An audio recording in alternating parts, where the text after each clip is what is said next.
মধ্যপ্রাচ্যের আকাশ এখন আগুনে ভরা। মিসাইলের আলো আর বিস্ফোরণের শব্দ থামছে না। আমেরিকা আর ইসরায়েল মিলে ইরানের উপর যে আঘাত হানছে সেটা এতদিনের কূটনৈতিক হিসাব নিকাশকে একেবারে উল্টে দিয়েছে। তেহরানের আকাশে ফাইটার জেটের গর্জন, মাটিতে ধ্বংসস্তূপ আর মানুষের চোখে আতঙ্ক। ইরান একা দাঁড়িয়ে লড়ছে এই মুহূর্তে, কেউ পাশে আসেনি এখনও। রাশিয়া চুপ, চীন নীরব, আরব বিশ্ব তাকিয়ে দেখছে। কিন্তু এই জ্বলন্ত যুদ্ধক্ষেত্রের চেয়েও ভয়াবহ একটা প্রশ্ন এখন গোটা পৃথিবীর গোয়েন্দা সংস্থাগুলোর টেবিলে ঘুরপাক খাচ্ছে। সে প্রশ্নের উত্তর খুঁজতে গেলে চোখ তেহরান থেকে সরিয়ে অনেক দূরে নিয়ে যেতে হবে, এমন একটা জায়গায় যেখানে সূর্যের আলো যেন একটু অন্যরকম পড়ে। সেই জায়গার নাম পিয়ংইয়ং, আর সেখানে বসে থাকা মানুষটার নাম কিম জং উন। খবরটা শুনে হয়তো অনেকেই ভাববেন ইরানের যুদ্ধে উত্তর কোরিয়ার কী সম্পর্ক। এই প্রশ্নটাই আসলে সবচেয়ে বিপজ্জনক, কারণ এই সম্পর্কটা যত গভীর ততটাই লুকানো। আর এই লুকানো সম্পর্কের সুতো ধরে টান দিলে যে ছবিটা বেরিয়ে আসে সেটা দেখলে যে কোনো মানুষের মেরুদণ্ড দিয়ে ঠান্ডা স্রোত বয়ে যাবে। কিম জং উন এমন একজন মানুষ যার সাথে আয়াতুল্লাহ খামেনির সম্পর্ক দশকের পর দশক পুরনো। ট্রাম্পের সাথে তার একদম পাতে না, আর বেনিয়ামিন নেতানিয়াহুকে তিনি প্রকাশ্য ক্যান্সার বলে গালি দিয়েছেন। এই তিনটা তথ্য একসাথে রাখলে বোঝা যায় এই মুহূর্তে কিম জং উনের মাথায় কী চলছে। ইরানের উপর হামলায় তিনি ব্যক্তিগত অপমান হিসেবে নিচ্ছেন কিনা সেটাই এখন সবচেয়ে বড় প্রশ্ন। ভেবে দেখুন একটু, এই পুরো লড়াইটা কিসের জন্য চলছে?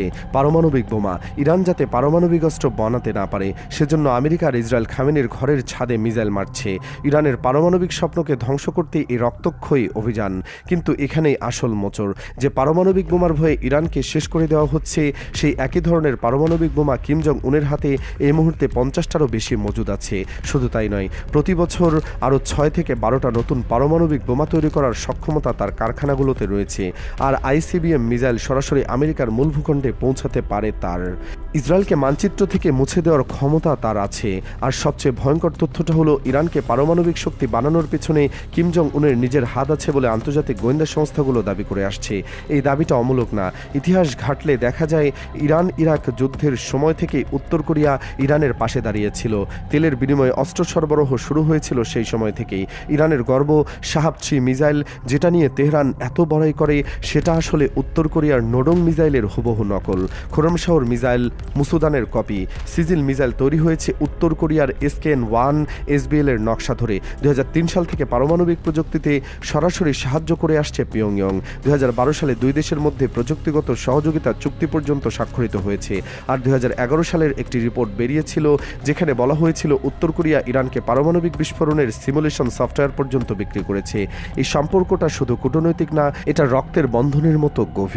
এবার আসা যাক আসল জায়গায়। 2025 সালের জুনে যখন ইসরায়েল ইরানে হামলা চালিয়েছিল তখন কিম জং উন প্রকাশ্যে ইরানের পক্ষ নিয়েছিল। ইসরায়েলকে সন্ত্রাসী রাষ্ট্র আর ক্যান্সার বলে দিয়েছিলেন তিনি। সেই যুদ্ধ কখনো আসলে পুরোপুরি থামেনি। আর ঠিক সেই সময় কিম পূর্ব সাগরে 10টা মিসাইল ছুড়ে দিয়েছিল যখন দক্ষিণ কোরিয়া, আমেরিকা আর জাপান একসাথে যৌথ সামরিক মহড়া চালাচ্ছিল। সেটা ছিল একটা সরাসরি বার্তা। কিম বলতে চেয়েছিলেন, আমি দেখছি, আমি প্রস্তুত, আমাকে উপেক্ষা করার চেষ্টা করো না। 1 বছর পেরিয়ে গেছে, পরিস্থিতি যেন আগের আয়নার প্রতিচ্ছবি। আবারও ইসরায়েল ইরানে বোমা ফেলছে, আবারও আমেরিকা প্রকাশ্যে মিসাইল বর্ষণ করছে।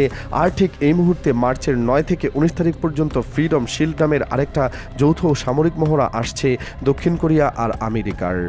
সেই মহড়ার উদ্দেশ্য হিসাবে বলা হয়েছে উত্তর কোরিয়ার গণবিধ্বংসী অস্ত্র ঠেকানো। এই কথাটা কিমের কানে ঢুকেছে। আর কিম জং উন এমন একজন মানুষ যার কানে একবার কিছু ঢুকলেই সেটা বের হয় না, বের হলে বের হয় মিসাইল হয়ে। কিম ইতিমধ্যে সতর্কবাণী দিয়ে রেখেছেন। পার্টি বৈঠকের শেষ দিনে তিনি পরিষ্কার করে বলেছেন তিনিও ইরান নন। উত্তর কোরিয়ার নিরাপত্তায় কেউ হুমকি দিলে, পারমাণবিক কর্মসূচিতে কেউ বিপদ সৃষ্টি করলে দক্ষিণ কোরিয়াকে পুরোপুরি মুছে ফেলা আর তাদের সাথীদের শিক্ষা দেওয়ার ক্ষমতা তার আছে। এই কথাগুলো শুধু কথা নয়, কিম জং উনের ইতিহাস বলে তিনি যা বলেন তা করেন। ট্রাম্প গোটা দুনিয়াকে হুমকি দেন, কিন্তু কিমের সামনে দাঁড়ালে তার মুখ থেকে কথা বের হয় না। নেতানিয়াহু কিমের বিষয়ে টু শব্দ করার সাহস রাখেন না, কারণ সবাই জানে কিম কারো কথা শোনেন না, কারো চাপ নেন না, কোনো আন্তর্জাতিক নিয়মের ধার ধারেন না। কিন্তু এই যুদ্ধের বাইরেও উত্তর কোরিয়ার ভেতরে আরেকটা খেলা চলছে যেটা খুব কম মানুষ জানে। এই খেলাটা বুঝতে পারলে কিমের মাথায় আসলে কি চলছে সেটা পরিষ্কার হয়ে যাবে। কিম জং উন নিজের স্বাস্থ্য নিয়ে ভীষণ চিন্তিত। উচ্চ রক্তচাপ আর ডায়াবেটিস তাকে ভেতর থেকে খাচ্ছে। মৃত্যুর ভয় ঢুকে গেছে তার মনে। তিনি ভাবছেন তিনি যদি কোনোদিন না থাকেন তাহলে উত্তর কোরিয়ার কি হবে। পারমাণবিক শক্তির সে ভয় কে ধরে রাখবে? আমেরিকা তো সুযোগ পেলে ভয় দেখিয়ে দেশটাকে গিলে ফেলবে। ঠিক এই ভাবনা থেকেই তিনি নিজের রক্তের ধারায় আরেকটা লাইন টানছেন। সেই লাইনের নাম কিম জুয়ে। তার নিজের মেয়ে, বয়স মাত্র 13 বছর। একটু ভেবে দেখুন, 13 বছরের একটা মেয়ের হাতে 50টা পারমাণবিক বোমার নিয়ন্ত্রণ। ভারতে 18 বছরের আগে কারো হাতে সাধারণ একটা অস্ত্র দেওয়ায় আইনত বৈধ নয়, অথচ কিম জং উন নিজের কিশোরী মেয়েকে সেই ক্ষমতা তুলে দেওয়ার প্রস্তুতি নিচ্ছেন পুরো দমে। মাত্র 48 ঘন্টা আগে পিয়ংইয়ংয়ে ক্ষমতাসীন পার্টি কর্মীদের নবম কংগ্রেসে কিম আর কিম জু একই ধরনের জ্যাকেট পরে হাজির হয়েছিলেন। উত্তর কোরিয়ার একটা কঠোর নিয়ম আছে, কিমের পোশাকের স্টাইল কপি করার অধিকার কারণেই। তার স্ত্রীরও নেই, তার বোনেরও নেই, কিন্তু কিম জুয়ে বাবার হুবহু পোশাকে সেই কুচকাওয়াজে এসেছিলেন। উত্তর কোরিয়ার রাজনৈতিক ভাষায় এটা একটা প্রতীকী ইশারা, এটা বলছে এই মেয়ে পরবর্তী নেতা। এরপর সরকারি সংবাদ মাধ্যম KCNA এমন কিছু ছবি প্রকাশ করেছে যেগুলো দেখে গোটা দুনিয়ার গোয়েন্দা বিশ্লেষকদের চোখ কপালে উঠেছে। ছবিতে দেখা যাচ্ছে কিম জং উন নিজের মেয়েকে রাইফেল চালানো শেখাচ্ছেন, কিভাবে টার্গেট আঘাত করতে হয় বুঝিয়ে দিচ্ছেন। কিম জু দূরবীন দিয়ে টার্গেট দেখছেন, তারপর স্নাইপার রাইফেল তুলে নিশানা লাগাচ্ছেন।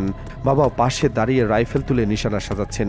আর ঠিক কাকে নিশানা করা হচ্ছে সেই তথ্য আসেনি, কিন্তু ছবিগুলো যে বার্তা দিচ্ছে সেটা স্পষ্ট। উত্তর কোরিয়ার ক্ষমতার ভবিষ্যৎ ঠিক হয়ে গেছে। ফায়ারিং রেঞ্জে কিমের পাশে তার ঘনিষ্ঠ সিনিয়র কর্মকর্তা ওয়াং চং চল দাঁড়িয়েছিলেন।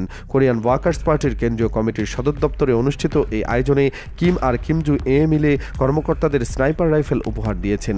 উত্তর কোরিয়ার এই নীতি আছে, নেতা যখন কোনো কর্মকর্তাদের রাইফেল উপহার দেন সেটা পূর্ণ আস্থার প্রতীক। 2020 সালেও কিম কোরিয়ান যুদ্ধের বার্ষিকীতে সেনা কর্মকর্তাদের বন্দুক উপহার দিয়েছিলেন। 5 বছর পর আবার সেই ঐতিহাসিক বৈঠকে নিজের শক্তি প্রদর্শন করলেন আর মেয়েকে উত্তরাধিকার হিসেবে দুনিয়ার সামনে তুলে ধরলেন। কিন্তু এসব প্রতীকী প্রদর্শনের বাইরে আসল হিসাবটা অনেক ভয়ঙ্কর। কিম জং উন বুঝতে পারছেন, ইরানের পারমাণবিক কর্মসূচি যদি শেষ হয়ে যায় তাহলে ট্রাম্পের উৎসাহ বাড়বে, তখন পরের টার্গেট হবে উত্তর কোরিয়া। এটা কিমের জন্য অস্বস্তির প্রশ্ন। তিনি জানেন ট্রাম্প তাকে একটা দিক নির্দেশনাহীন মিসাইলের মতো অপ্রত্যাশিত মানুষ মনে করেন। এমন মানুষের হাতে পারমাণবিক অস্ত্র থাকা আমেরিকার জন্য মোটেও নিরাপদ না। কিম নিজেও বোঝেন, আজ না কাল ট্রাম্প তার পারমাণবিক শক্তি নিয়ে প্রশ্ন তুলবেই। তাহলে কি ট্রাম্পকে ঠেকাতে কিম খামেনিকে বাঁচাতে এগিয়ে আসবেন? এই প্রশ্নটা এখন ওয়াশিংটন থেকে তেল আবিব, বেইজিং থেকে মস্কো সবার মাথায় ঘুরপাক খাচ্ছে। কিম এই মুহূর্তে চুপ আছেন, একটা কথাও বলেননি ইরানের এই তাজা হামলার পর। কিন্তু এই চুপ থাকাটাই সবচেয়ে ভয়ঙ্কর। কিম জং উনের ইতিহাস বলে তিনি যখন চুপ থাকেন তখনই সবচেয়ে বিপজ্জনক কিছু ঘটার প্রস্তুতি চলে। দক্ষিণ কোরিয়াকে তিনি ইতিমধ্যেই সবচেয়ে বড় শত্রু ঘোষণা করেছে। দক্ষিণ কোরিয়ার প্রেসিডেন্ট লি জায়ে মিয়ং সম্পর্কে উন্নয়নের যে চেষ্টা করেছিলেন তার কোনো ফল আসেনি, কারণ কিম যা চান তাই করেন, কোনো কূটনীতি তার উপর কাজ করে না। এখন শেষ প্রশ্নটাই সবচেয়ে ভয়াবহ, ইরানের উপর এই নির্মম হামলার পর কিম জং উন কি তার পুরনো বন্ধু খামেনির পাশে এসে দাঁড়াবেন? আমেরিকার বিরুদ্ধে কি তিনি নতুন একটা ফ্রন্ট খুলবেন?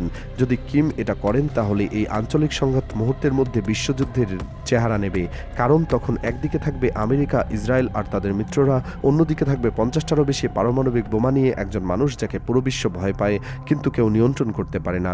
পিয়ংইয়ংয়ের সেই নীরব অন্ধকার ঘরে বসে কিম জং উন এই মুহূর্তে কি ভাবছেন, সেটাই এখন পৃথিবীর সবচেয়ে গুরুত্বপূর্ণ আর সবচেয়ে ভয়ঙ্কর প্রশ্ন।